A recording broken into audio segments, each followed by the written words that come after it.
पाठ 20 रचनात्मक अभिव्यक्ति क्रिएटिव एक्सप्रेशन। अपने भावों और विचारों को प्रकट करने का साधन भाषा है और भाषा सीखने का मतलब है हमारी अभिव्यक्ति चाहे लिखित हो अथवा मौखिक, वह स्पष्ट और स्वाभाविक होनी चाहिए। उसमें सरलता होनी चाहिए। भाषा के कौशलों को सीखते समय बोलने, सुनने, लिखने, पढ़ने और चिंतन करने पर ध्यान देना आवश्यक है। इनमें नवीनता के लिए विभिन्न भाषागत गतिविधियों से अपनी भाषा को पुष्ट करने पर बल दिया जाता है। इसके लिए विद्यार्थी को अपनी लिखित अभिव्यक्ति के साथ साथ मौखिक अभिव्यक्ति की ओर भी ध्यान देना चाहिए। इसके लिए विविध गतिविधियों की प्रस्तुति में शुद्ध उच्चारण एवं व्याकरण सम्मत भाषा का प्रयोग किया जाना आवश्यक है। मौखिक अभिव्यक्ति। रचनात्मक अभिव्यक्ति में मौखिक अभिव्यक्ति का विशेष महत्व है। भाषा के कौशलों को सीखते समय अधिक बल सुनने और बोलने पर होता है। परीक्षा में तथा विविध प्रतियोगिताओं में स्वयं को सिद्ध करने के लिए मौखिक अभिव्यक्ति का महत्वपूर्ण स्थान है। मौखिक अभिव्यक्ति में कविता गायन, वाद विवाद, कहानी सुनना, परिचय लेना देना, मंच संचालन, अभिनय, भाषण तथा सामूहिक चर्चा आदि प्रमुख हैं। इसके लिए विद्यार्थी को यह भी समझना चाहिए कि उसे किन बिंदुओं पर आंका जाएगा। मौखिक अभिव्यक्ति के लिए ध्यान देने योग्य बातें। भाषा सभ्य एवं शिष्टतापूर्ण हो। व्यंग्यात्मक भाषा का प्रयोग नहीं करना चाहिए। दूसरे व्यक्ति से संबंध एवं स्तर का ध्यान देना चाहिए। हास परिहास की सीमा सदैव निश्चित करनी चाहिए। उसका उल्लंघन नहीं करना चाहिए। कविता पाठ। कविता पाठ करना भी एक कला है। कविता धीरे धीरे सहज भाव से पढ़नी या गानी चाहिए। भाव के अनुसार अपनी आवाज में उतार चढ़ाव लाएं। कविता पाठ करते समय ध्यान देने योग्य बातें। श्रोता द्वारा पसंद की गई पंक्तियों को दोहराने से अच्छा प्रभाव पड़ता है। कविता में लय और सुर का ध्यान रखना जरूरी है। आरोह, अवरोह तथा विराम चिन्हों का भी ध्यान रखना चाहिए। कविता सुनाने से पूर्व उसे भली भांति याद कर लेना चाहिए। कविता पाठ के लिए मूल्यांकन योजना निर्देश। वाद विवाद। किसी भी विषय के पक्ष और विपक्ष में अपने विचारों को प्रस्तुत करना वाद विवाद कहलाता है। वाद विवाद की तैयारी हेतु ध्यान रखने योग्य बातें। विषय को भली भांति समझना अत्यंत आवश्यक है। तर्क बिंदुओं को नोट कर आत्मविश्वास पूर्वक अपना मत देना चाहिए। आपका मंतव्य संक्षिप्त और सशक्त हो। भाषा सरल एवं स्पष्ट हो। तर्कों में मौलिकता हो। बार बार एक ही बात को न दोहराएं। अपना तर्क प्रस्तुत करने में उत्साह एवं जोश हो, पर शिष्टाचार का ध्यान रखना चाहिए। वाद विवाद के लिए मूल्यांकन योजना निर्देश। भाषण प्रस्तुति। छात्रों में आत्मचिंतन एवं मौलिकता की भावना के विकास के लिए भाषण प्रस्तुति भी उत्तम विधि है। भाषण प्रस्तुति हेतु ध्यान देने योग्य बातें। विचारों की क्रमबद्धता एवं सुसंबद्धता आवश्यक है। उच्चारण, शुद्ध भाषा, उतार चढ़ाव, नाटकीय ढंग से प्रस्तुति भाषण को प्रभावशाली बनाती है। भाषण प्रस्तुति के लिए मूल्यांकन योजना निर्देश। लिखित अभिव्यक्ति, संवाद लेखन, डायलॉग राइटिंग। मनुष्य अपने विचारों का आदान प्रदान संवाद या बातचीत के माध्यम से करता है। साहित्य रचना में संवाद लेखन का महत्वपूर्ण योगदान है। नाटक या एकांकी लेखन में संवाद की अहम भूमिका होती है। आजकल फिल्मों में पटकथा लेखन एक व्यावसायिक रोजगार के रूप में उभरा है।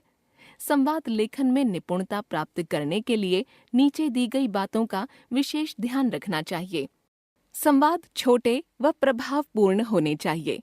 संवाद स्वाभाविक होने चाहिए तथा उनमें पात्रानुकूल शब्दों का प्रयोग होना चाहिए। संवाद में पर्याप्त रोचकता होनी चाहिए। संवाद परस्पर संबंधित होने चाहिए। संवादों की भाषा सरल होनी चाहिए। संवाद के अंत में समस्या का हल होना चाहिए। संवाद हृदय स्पर्शी व भावुकतापूर्ण होने चाहिए। संवाद पात्रों के चरित्र चित्रण में सहायक होने चाहिए। संवाद कथानक के विकास में सहायक होने चाहिए।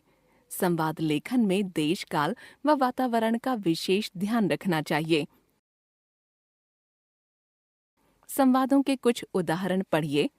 बढ़ती हुई महंगाई को लेकर दो मित्रों में हुई बातचीत। अजीत: अरे मित्र आयुष, इतनी देर गए कहाँ से आ रहे हो? आयुष: अरे भाई क्या बताऊं, खाने पीने का सामान लेने गया था। अजीत: क्या क्या ले आए? आयुष: बहुत ज्यादा तो नहीं ला सका क्योंकि चीजों के दाम आसमान छू रहे हैं। अजीत: न जाने बढ़ती हुई महंगाई कहाँ जाकर रुकेगी। लगता है भविष्य में तो कुछ वस्तुओं का त्याग ही करना पड़ेगा।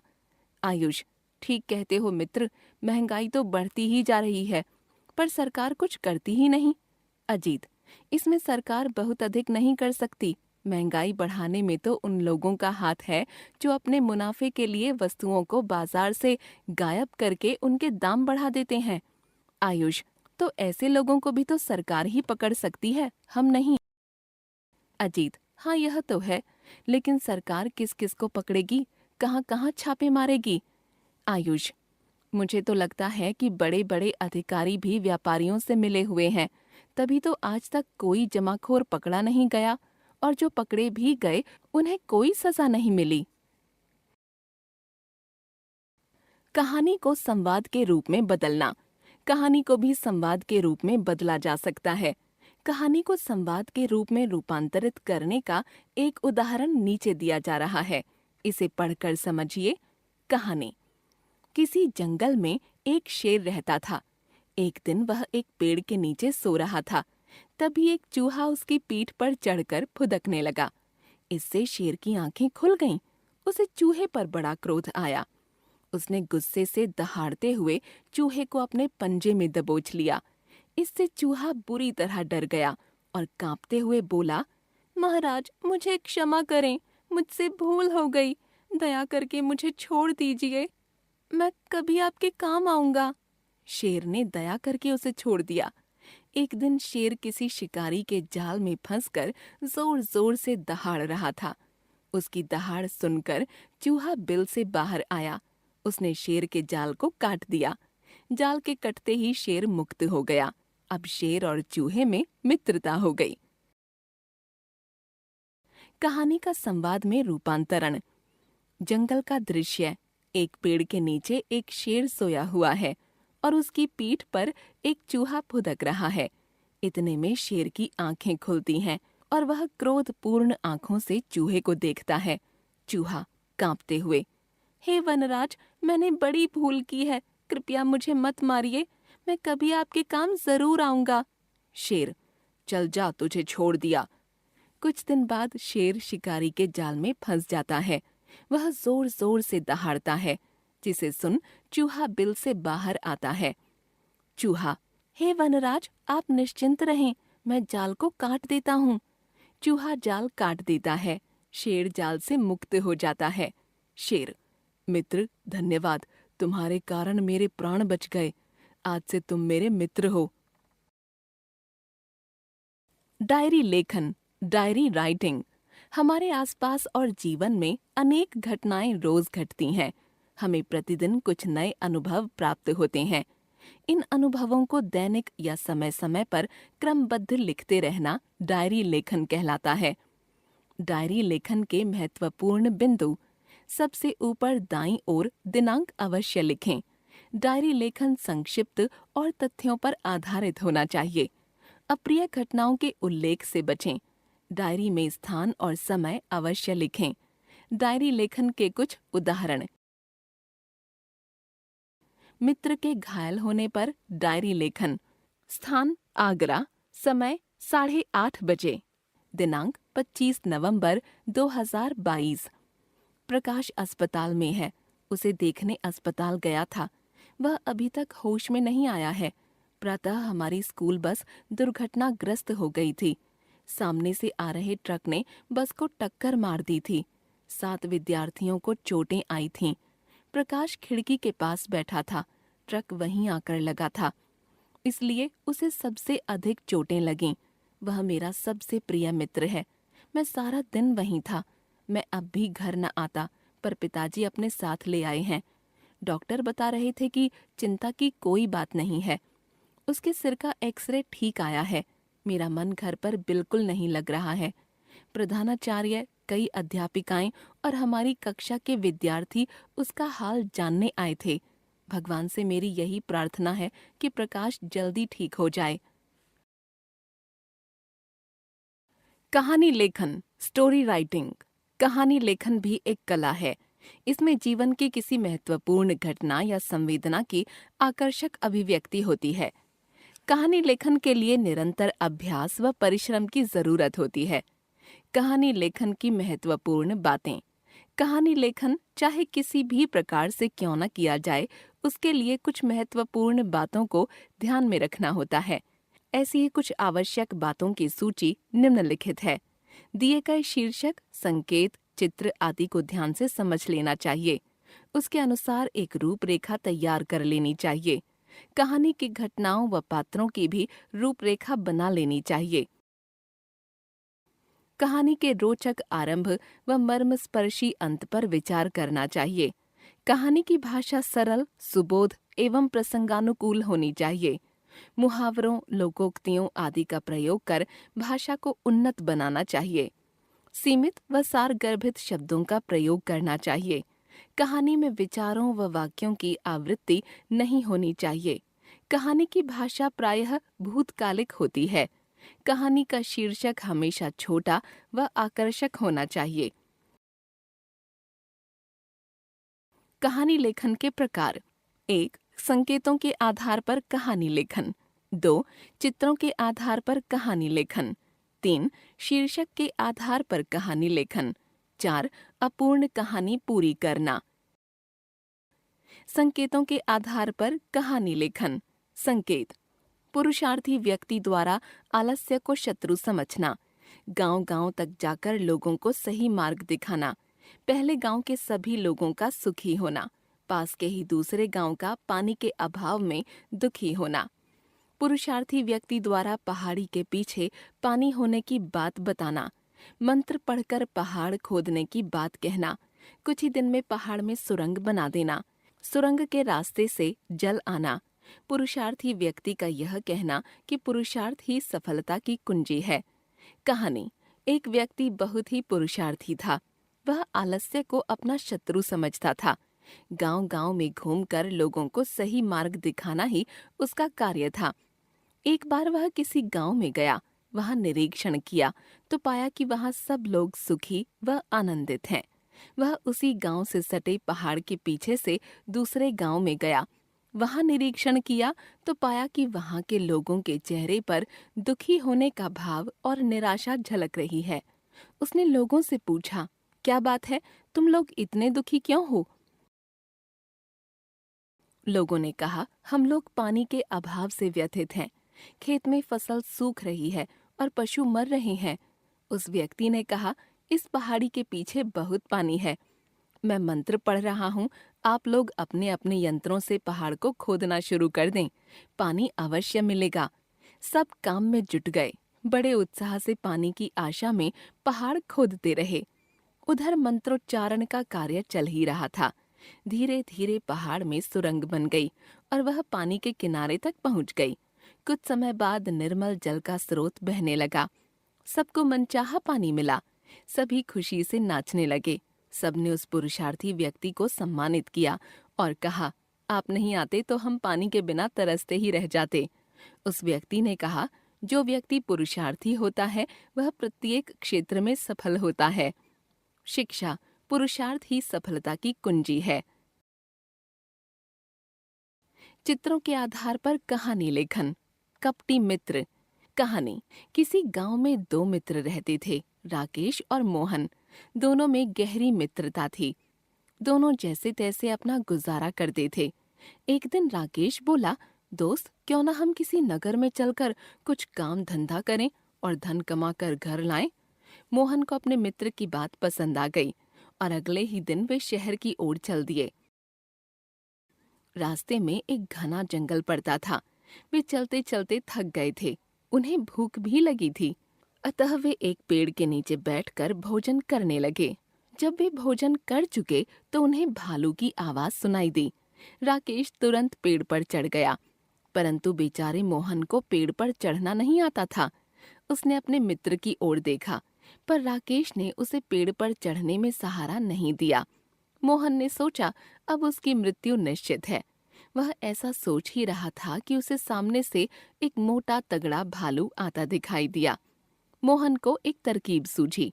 वह तुरंत जमीन पर लेट गया और उसने सांस रोक ली, जैसे कि वह जीवित ही न हो। उसने सुन रखा था कि भालू मरे हुए जीव को नहीं खाता।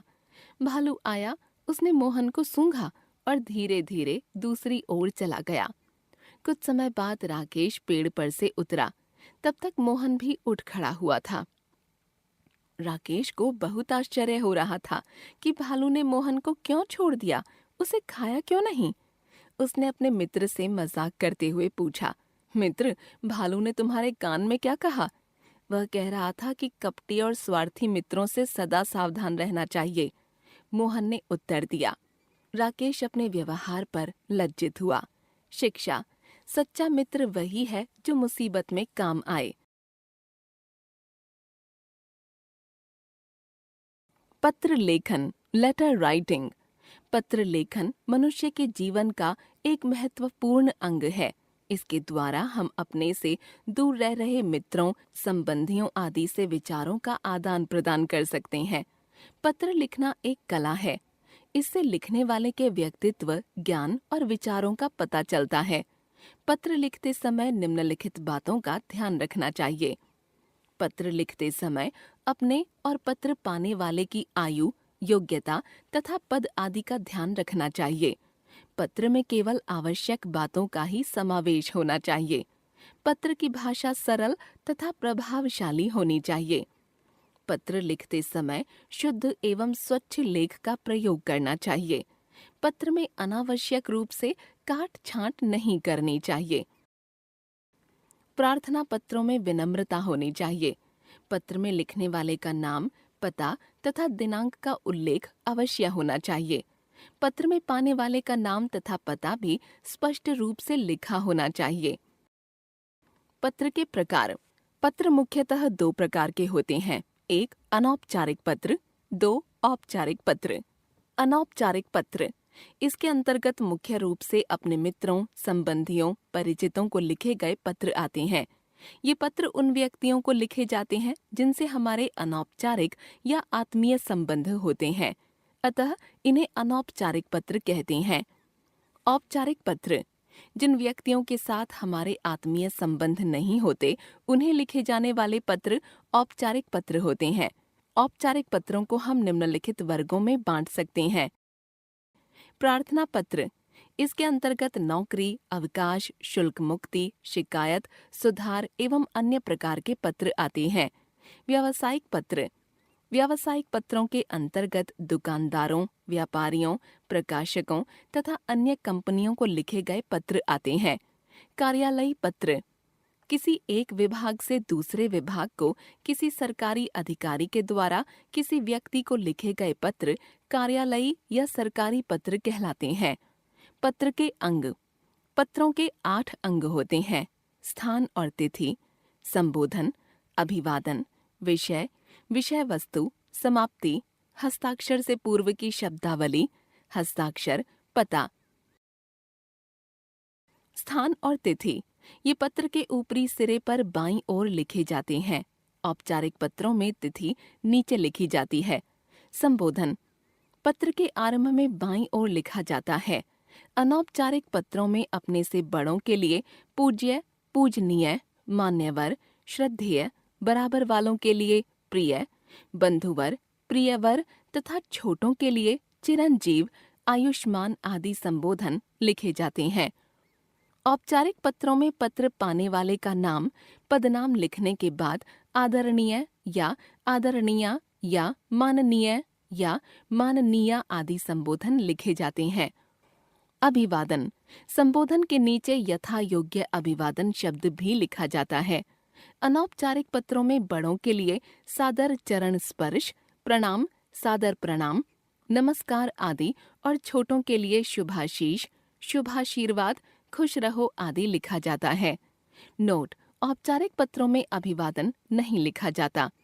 विषय: अनौपचारिक पत्रों में विषय नहीं लिखा जाता है, जबकि औपचारिक पत्रों में पत्र का विषय अवश्य लिखा जाता है, जैसे शुल्क मुक्ति हेतु, अवकाश हेतु आदि। विषय वस्तु: इसमें पत्र का मुख्य विषय होता है। समाप्ति: पत्र की समाप्ति करते हुए कुछ शब्द या वाक्य लिखने की परंपरा है, जैसे अनौपचारिक पत्रों में बड़ों को प्रणाम और छोटों को प्यार, पूरे परिवार को नमस्कार आदि। औपचारिक पत्रों में धन्यवाद अथवा कृतार्थता प्रकट करने वाली कोई अन्य शब्दावली, हस्ताक्षर के पूर्व की शब्दावली, पत्र की समाप्ति पर पत्र लिखने वाला अपने लिए कुछ संबंधवाची शब्दों का प्रयोग करता है, जैसे अनौपचारिक पत्रों में बड़ों को लिखे गए पत्रों में शुभेच्छु, शुभाकांक्षी, तुम्हारा हितैषी, तुम्हारा शुभचिंतक इत्यादि। औपचारिक पत्रों में प्रार्थी, भवदीय, निवेदक आदि लिखते हैं। हस्ताक्षर: बड़ों को लिखे गए अनौपचारिक पत्रों में केवल नाम लिखा जाता है, जैसे अवधेश तिवारी के स्थान पर अवधेश लिखना चाहिए। औपचारिक पत्रों में पूरा नाम लिखना चाहिए, जैसे अवधेश तिवारी। पता: पत्र के अंत में पता लिखना न भूलें। अनौपचारिक पत्रों के उदाहरण: अपने छोटे भाई को पत्र लिखिए जिसमें कुसंगति से बचने की सलाह दी गई हो। 213 रोशनी नगर, नई दिल्ली 110057। दिनांक 24 दिसंबर 2022। प्रिय मोहित, शुभाशीष, आज ही माँ का पत्र प्राप्त हुआ जिसे पढ़कर अत्यंत दुख हुआ कि तुम ऐसे लड़कों के साथ रहते हो जिनका व्यवहार और आदतें अच्छी नहीं हैं।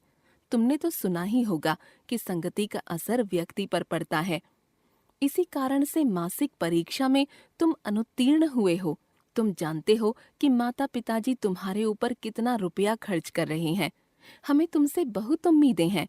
अब भी समय है, बुरे बच्चों का साथ छोड़ दो और मन लगाकर पढ़ाई करो। इससे तुम्हारा भविष्य उज्जवल होगा। आशा है तुम मेरी सलाह मानोगे और मन लगाकर पढ़ाई करोगे। तुम्हारा अग्रज प्रणव। औपचारिक पत्रों के उदाहरण: प्रार्थना पत्र: अपने प्रधानाचार्य को स्थानांतरण प्रमाण पत्र देने के लिए प्रार्थना पत्र लिखिए। परीक्षा भवन, नई दिल्ली, दिनांक 25 अगस्त 2022। सेवा में श्रीमान प्रधानाचार्य महोदय, CAM पब्लिक स्कूल, नई दिल्ली। विषय: स्थानांतरण प्रमाण पत्र के लिए प्रार्थना पत्र। महोदय, सविनय निवेदन है कि मैं आपके विद्यालय की 7वीं ब कक्षा का छात्र हूँ। मेरे पिताजी सरकारी कर्मचारी हैं तथा उनका स्थानांतरण मेरठ हो गया है। विवश होकर मुझे आपका विद्यालय छोड़ना पड़ रहा है। आपसे प्रार्थना है कि मुझे विद्यालय का स्थानांतरण प्रमाण पत्र देने की कृपा करें। मैंने विद्यालय के सांस्कृतिक कार्यक्रमों जैसे संगीत, नाटक, कविता तथा अन्य प्रतियोगिताओं में भी भाग लेकर अनेक पुरस्कार भी प्राप्त किए हैं। कृपया प्रमाण पत्र में इनका उल्लेख भी करने की कृपा करें। भवदीय, आपका आज्ञाकारी छात्र रजत शर्मा, अनुक्रमांक 16, कक्षा 7वीं B। अनुच्छेद लेखन, पैराग्राफ राइटिंग: अनुच्छेद लेखन में किसी विषय से संबंधित महत्वपूर्ण बातों को एक ही अनुच्छेद में लिखा जाता है। अनुच्छेद लेखन के लिए महत्वपूर्ण बिंदु: विषय से संबंधित सभी महत्वपूर्ण बिंदु नोट कर लें। संक्षेप में सभी बिंदुओं को स्पष्ट करें और किसी एक बिंदु को ही प्रमुखता से विस्तार दें। छोटे और प्रभावशाली वाक्य लिखें। भाषा सरल और सुगम होनी चाहिए। सभी वाक्य आपस में जुड़े हों और धारा प्रवाह बना रहे। शब्द सीमा का ध्यान रखें। उदाहरण स्वरूप कुछ अनुच्छेद यहाँ दिए जा रहे हैं। जब मैं घर पर अकेला था, रविवार का दिन था, बहुत गर्मी थी। मेरे माता पिता को अचानक किसी रिश्तेदार के घर जाना पड़ा। उन्होंने मुझे भी अपने साथ चलने के लिए कहा, परंतु मैं नहीं जाना चाहता था। उन्होंने कहा कि यदि तुम घर पर रहना चाहते हो तो बहुत सावधानी से रहना। किसी अनजान व्यक्ति के लिए दरवाजा मत खोलना। हम थोड़ी ही देर में वापस आ जाएंगे। उनके जाने के बाद मैंने दरवाजा बंद कर लिया और अगले दिन विद्यालय जाने की तैयारी करने लगा। उसके लिए बस्ता तैयार किया और अपनी वर्दी भी निकाल कर रख ली। थोड़ी देर कंप्यूटर पर खेल खेला, फिर बैठकर माता पिता की प्रतीक्षा करने लगा। अचानक किसी ने दरवाजे पर दस्तक दी। मैं थोड़ा घबरा गया क्योंकि माता पिता के आने का समय अभी नहीं हुआ था। मैंने जोर से चिल्लाकर पूछा, कौन है? बाहर से कोई आवाज नहीं आई। मैं और घबरा गया। तभी मैंने दरवाजे के छेद से झांक कर देखा तो मेरा प्रिय मित्र रंजन खड़ा था और शरारत करने की सोच से जवाब नहीं दे रहा था। मैंने जल्दी से दरवाजा खोल दिया। वह भीतर आ गया। हम दोनों मिलकर खेलने लगे। 5 मिनट बाद फिर घंटी बजी। इस बार मेरे माता पिता आए थे। उन्होंने घर पर अकेला रहने के अनुभव के बारे में मुझसे पूछा तो मैंने कहा, बहुत आनंद आया। विज्ञान का युग। आज का युग विज्ञान का युग है।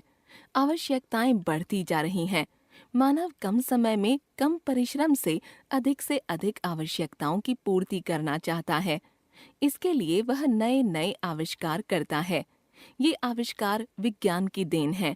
विज्ञान का शाब्दिक अर्थ है वि जमा ज्ञान, अर्थात किसी वस्तु का विशिष्ट ज्ञान। विज्ञान को मनुष्य के मस्तिष्क का अद्भुत चमत्कार कहा जा सकता है।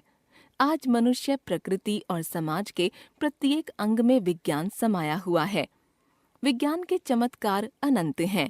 जल, थल और नभ, तीनों में विज्ञान का अधिकार है। विज्ञान ने समाज को नई गति, नई दिशा तथा नया आलोक प्रदान किया है।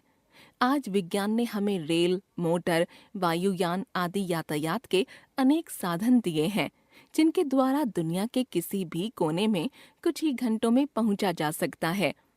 आज तो मानव दूसरे ग्रहों पर भी पहुंच गया है। Telephone, fax, teleprinter, mobile phone के द्वारा एक स्थान के समाचार दुनिया में कहीं भी भेजे जा सकते हैं। दूरदर्शन, रेडियो, वीडियो, चित्रपट आदि साधन हमारा भरपूर मनोरंजन करते हैं। विज्ञान के इन्हीं चमत्कारों ने आज हमारा जीवन सरल बना दिया है।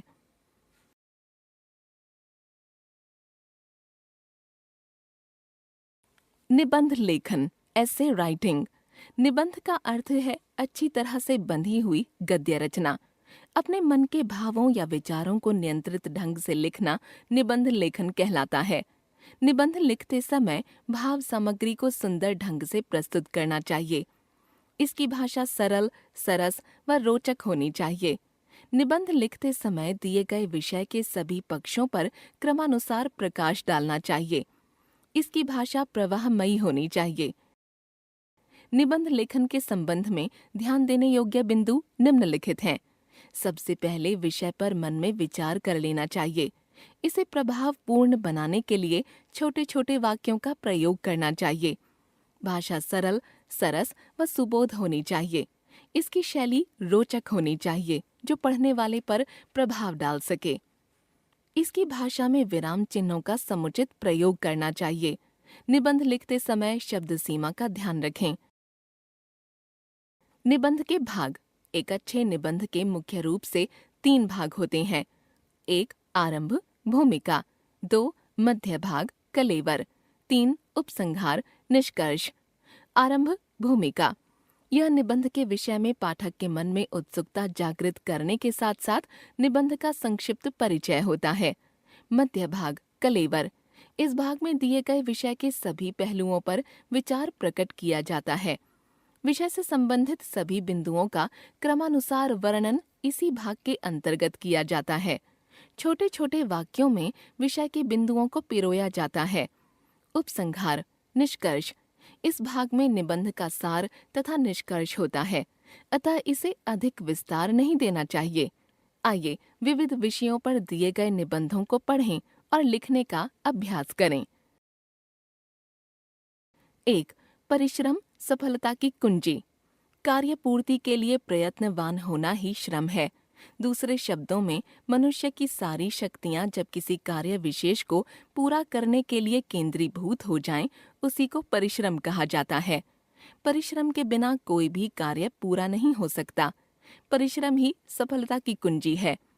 एक कहावत है, हथेली पर सरसों नहीं उगती, अर्थात किसी भी कार्य में सफलता प्राप्त करने की एकमात्र कुंजी या साधन है पुरुषार्थ या परिश्रम। परिश्रम ही मनुष्य के सभी स्वप्नों को सत्य करता है।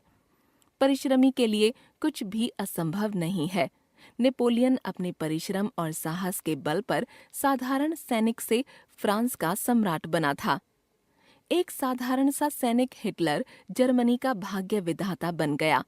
अपने परिश्रम के आधार पर ही मोची का लड़का अब्राहम लिंकन अमेरिका का राष्ट्रपति बना और गडरिये का लड़का नादिर शाह ईरान का बादशाह बना।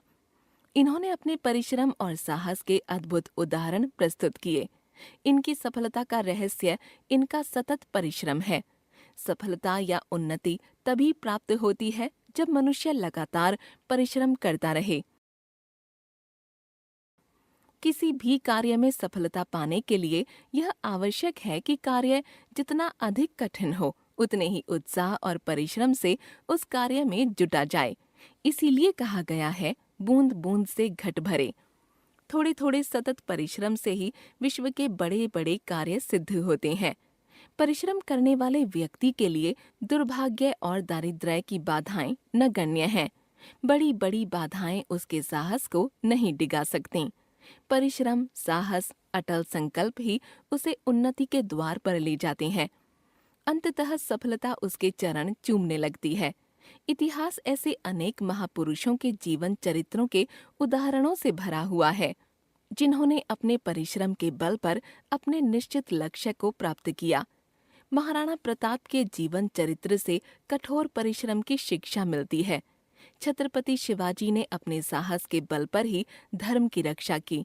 गांधी जी की कठोर साधना के द्वारा ही भारत में नई चेतना आई, जिससे भारत स्वतंत्र हुआ। बिना पुरुषार्थ के जीवन जीवन कहलाने योग्य नहीं है। जीवन वही है जिसमें उल्लास, आशा, पुरुषार्थ, साहस और प्रगति के लिए निरंतर प्रयास करने के गुण विद्यमान हों। सर्वथा उद्यमहीन होकर हाथ पर हाथ धरे बैठना भी कोई जीवन है? आलसी लोग कष्ट उठाने से बचने के लिए भाग्य का सहारा लेते हैं। भाग्य भी वहीं सहायक होता है जहां परिश्रम, साहस, धैर्य, दृढ़ संकल्प और विश्वास, ये पांचों बातें होती हैं। अंत में कहा जा सकता है कि पुरुषार्थ जीवन की यथार्थता है। परिश्रम ही ईश्वर की पूजा है। परिश्रम से आत्मा उसी प्रकार पवित्र हो जाती है जिस प्रकार ईश्वरोपासना से परिश्रम द्वारा चरम उन्नति प्राप्त कर मनुष्य को अनंत शांति और असीम आनंद के दर्शन होते हैं। अतः मनुष्य को सदैव परिश्रमी बने रहना चाहिए। 2. राष्ट्रीय एकता। भारत एक विशाल देश है। यह कटक से कच्छ तथा कश्मीर से कन्याकुमारी तक फैला हुआ है। इसमें भिन्न भिन्न जातियों, धर्मों, रीति रिवाजों के लोग रहते हैं। इसमें 500 इंच तक वर्षा होने वाले चेरापूंजी जैसे स्थान भी हैं और राजस्थान जैसे शुष्क प्रदेश भी। यह देश एक ऐसे हार की भांति है जिसमें रंग बिरंगे फूलों के समान विभिन्न राज्यों और उसमें रहने वाले लोगों को एकता के सूत्र में पिरोया गया है। अनेकता में एकता इस राष्ट्र की विशेषता है। देश का इतिहास इस बात का साक्षी है कि जब कभी विघटनकारी शक्तियों ने धर्म, जाति, भाषा और प्रांत के नाम पर घृणा को उभारा या हमारी एकता को कमजोर करने का प्रयत्न किया, तो हमें बहुत हानि उठानी पड़ी। अंग्रेजों द्वारा फूट डालो शासन करो की नीति से इस देश का विभाजन किया गया। आज भी कश्मीर समस्या हमारे सामने मुंह फाड़े खड़ी है। राष्ट्र की उन्नति उसकी एकता पर निर्भर होती है। आज इस एकता में कई बाधक तत्व स्पष्ट रूप से दिखाई दे रहे हैं। धार्मिक कट्टरता और सांप्रदायिकता जैसी संकुचित भावना ने हमारे देश को कई बार कमजोर करने का प्रयत्न किया है। कश्मीर समस्या तथा अन्य सांप्रदायिक झगड़ों के लिए राजनैतिक दल भी जिम्मेदार हैं। आज लोग भूल रहे हैं, मजहब नहीं सिखाता आपस में बैर करना। हिंदी है हम, वतन है हिंदुस्तान हमारा। हम भारतवासियों को राष्ट्रीय एकता के बाधक तत्वों को मुंह तोड़ जवाब देना चाहिए। राष्ट्रीय एकता में बाधक तत्वों में भाषा समस्या का विशेष हाथ है। इसी आधार पर पंजाब व हरियाणा राज्य का निर्माण हुआ। यदि हम भारतीय भाषाओं में एकता के दर्शन करें तो भावनात्मक एकता स्पष्ट रूप से दिखाई देती है। हमारे ग्रंथ समाज, संस्कृति तथा भाषा सबको एक लड़ी में पिरोने का काम कर रहे हैं। प्रांतीयता और जातिवाद हमारे राष्ट्र की ऐसी समस्याएं हैं जिनके कारण हमारे देश को बहुत हानि हुई है। इन्हीं के कारण भारत को विविधताओं का देश भी कहकर पुकारा जाता है। हम सब भारतीयों को मिलजुल कर रहना चाहिए तथा सरकार के साथ मिलकर इस समस्या को सुलझाना चाहिए ताकि राष्ट्रीय एकता बनी रहे। मनुष्य एक सामाजिक प्राणी है। समाज के बाहर उसका कोई अस्तित्व नहीं। हम स्वार्थ त्याग कर धैर्य, सत्य, सहनशीलता, प्रेम, भाईचारे के बल पर अपने देश में राष्ट्रीय एकता को मजबूत करके अच्छे राष्ट्र, प्रांत या समाज के लिए संगठित रहें। राष्ट्रीय एकता और एकजुटता के साथ हम अपने देश के सामने आने वाली समस्याओं का दृढ़ता के साथ मुकाबला करें। मिलजुल कर रहते हुए एक दूसरे की भलाई को ध्यान में रखकर जीने को एकता कहते हैं। यही एकता जब राज्यों या प्रांतों में झलकती है तो वह भावनात्मक या राष्ट्रीय एकता कहलाती है। राष्ट्रीय एकता शक्ति को प्रकट करती है। वर्तमान काल में प्रत्येक कठिनाई एकता अर्थात शक्ति से हल की जा सकती है। अतः हमें छोटी छोटी बातें भूलकर अपनी तथा देश की भलाई के लिए राष्ट्रीय एकता बनाए रखनी चाहिए।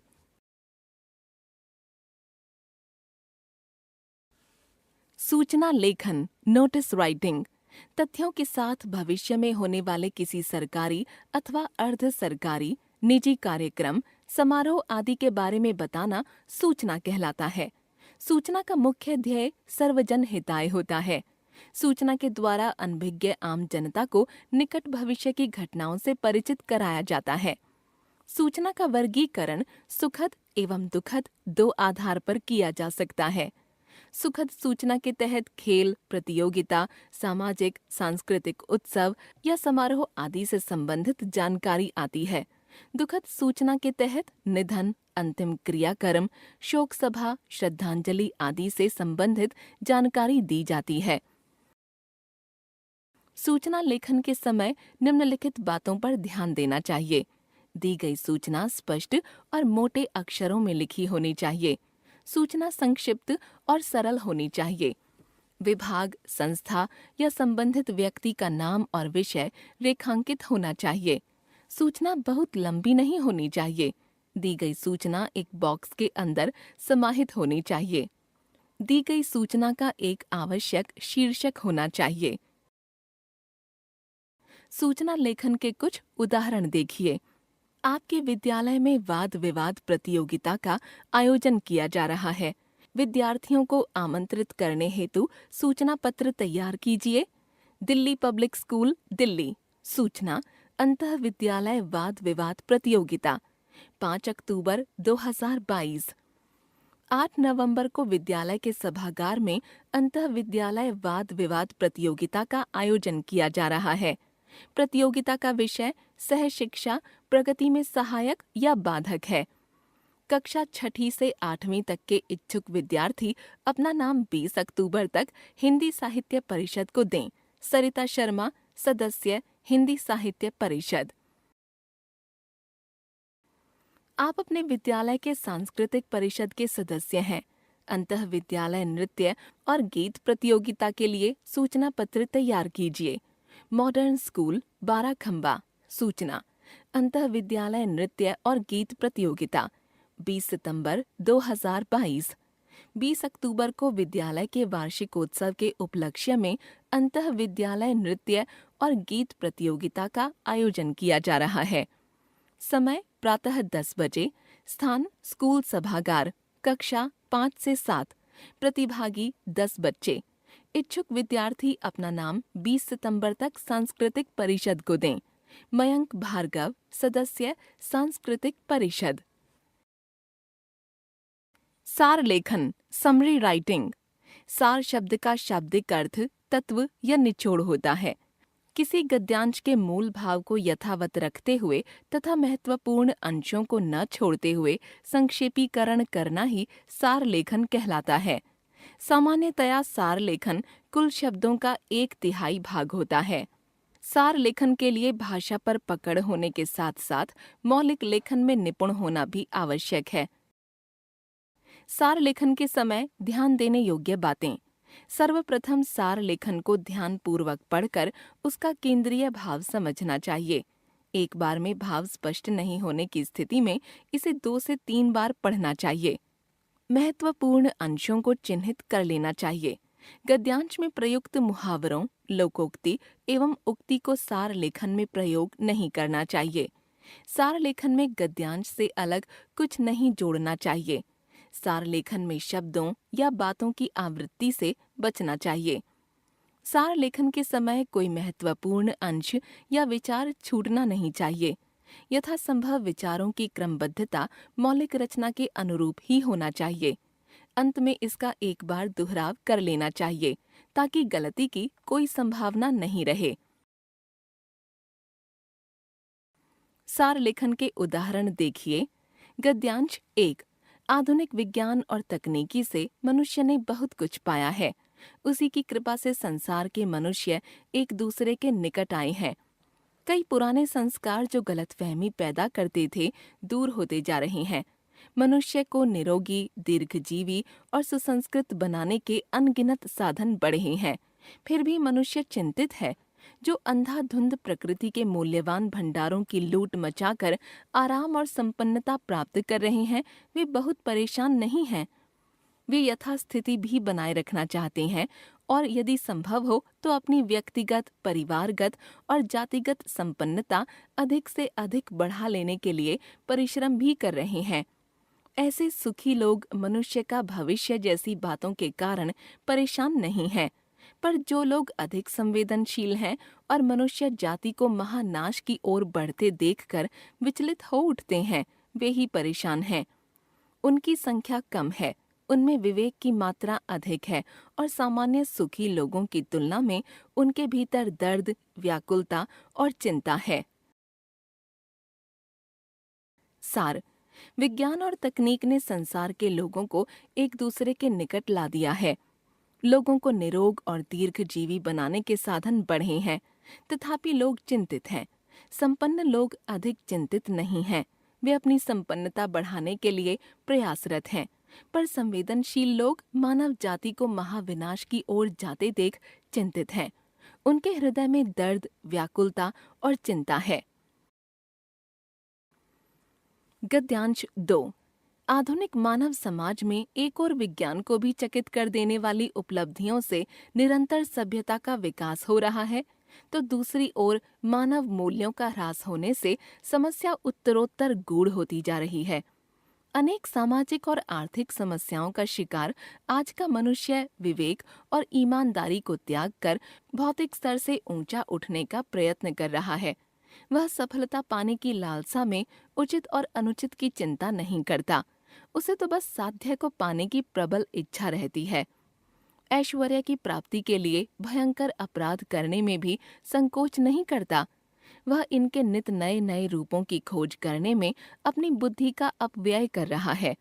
आज हमारे सामने यह प्रमुख समस्या है कि इस अपराध वृद्धि पर किस प्रकार रोक लगाई जाए। सदाचार, कर्तव्य परायणता, त्याग आदि नैतिक मूल्यों को तिलांजलि देकर समाज के सुख की कामना करना स्वप्न मात्र है। सार। आधुनिक मानव समाज में सभ्यता के विकास के साथ साथ मानवीय मूल्यों का भी ह्रास हो रहा है। वह भौतिक स्तर से ऊंचा उठने एवं धन दौलत पाने के लिए पाप कर्म करने में भी पीछे नहीं हटता। इससे अपराध बढ़े हैं। वह नैतिक मूल्य त्याग कर भौतिक सुख पाने की कामना करता है।